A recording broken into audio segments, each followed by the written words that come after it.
2024 সালের 5 আগস্ট সকাল থেকেই সেনাবাহিনী জানতো শেখ হাসিনার পতন হয়ে গেছে, কিন্তু পুলিশ জানতো না। তাই পুলিশ তখনও সরকারকে রক্ষা করতে সর্বাত্মকভাবে মাঠে ছিল। এক পুলিশ কর্মকর্তার বরাত দিয়ে জাতিসংঘের মানবাধিকার বিষয়ক হাই কমিশনারের তথ্য সন্ধানী প্রতিবেদনে এমন তথ্যই উঠে এসেছে।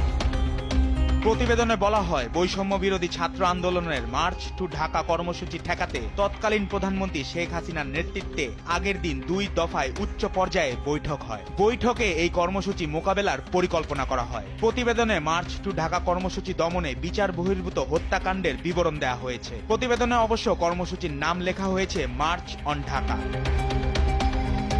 জাতিসংঘের প্রতিবেদনে আরও বলা হয়, কোটা আন্দোলনে অংশ নেয়া নেতাদের প্রকাশ্য ঘোষণা ও গোয়েন্দা সংস্থাগুলোর তথ্য থেকে রাজনৈতিক নেতৃত্ব জানতে পারেন। 5 আগস্ট ঢাকার কেন্দ্রস্থলে বড় প্রতিবাদ মিছিলের পরিকল্পনা করেছেন আন্দোলনকারীরা। 4 আগস্ট সকালে তৎকালীন প্রধানমন্ত্রী শেখ হাসিনা জাতীয় নিরাপত্তা কাউন্সিলের বৈঠকে সভাপতিত্ব করেন। বৈঠকে অংশগ্রহণকারীদের তথ্য মতে বৈঠকে সেনা, বিমান, নৌ, বিজিবি, তৎকালীন ডিজিএফআই, এনএসআই, পুলিশ ও পুলিশের বিশেষ শাখার প্রধানরা অংশ নেন। বৈঠকে তৎকালীন হাসিনা সরকারের স্বরাষ্ট্রমন্ত্রী, শিক্ষামন্ত্রী ও পররাষ্ট্রমন্ত্রী ছিলেন। তারা মার্চ অন ঢাকা প্রতিরোধের জন্য আবার কারফিউ জারি ও তা বলবৎ করার বিষয় নিয়ে আলোচনা করেন।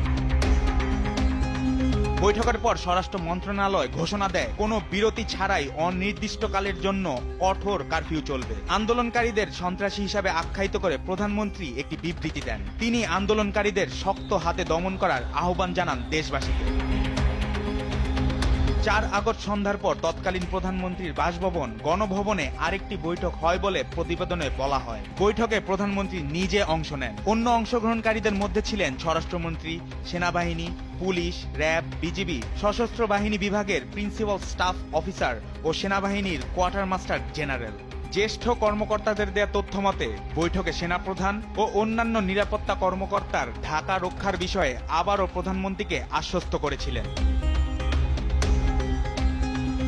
বৈঠকগুলোতে অংশ নেয়া ঊর্ধ্বতন কর্মকর্তাদের তথ্য মতে বৈঠকে একটি পরিকল্পনার বিষয়ে ঐক্যমত হয়েছিল যে প্রয়োজনে শক্তি প্রয়োগ করে বিক্ষোভকারীদের ঢাকার কেন্দ্রস্থলে প্রবেশে বাধা দিতে পুলিশের পাশাপাশি সেনাবাহিনী ও বিজিবি মোতায়েন করা হবে। সেনাবাহিনী ও বিজিবি সাজোয়া যান ও সেনা মোতায়েন করে ঢাকার প্রবেশ পথগুলো অবরুদ্ধ করবে এবং বিক্ষোভকারীদের প্রবেশে বাধা দিবে। শেখ হাসিনার ব্যক্তিগত নিরাপত্তা বাহিনী স্পেশাল সিকিউরিটি ফোর্সের তৎকালীন মহাপরিচালক 5 আগস্ট প্রথম প্রহরে বিজিবির মহাপরিচালককে পরপর 2টি হোয়াটসঅ্যাপ বার্তা পাঠান। সেই বার্তাগুলোই কি ছিল তা জাতিসংঘের প্রতিবেদনে উঠে এসেছে। তথ্য অনুসারে ওই 2টি বার্তায় প্রথমটি ছিল একটি ফরওয়ার্ড করা সম্প্রচারিত বার্তা, যা আন্দোলনের নেতা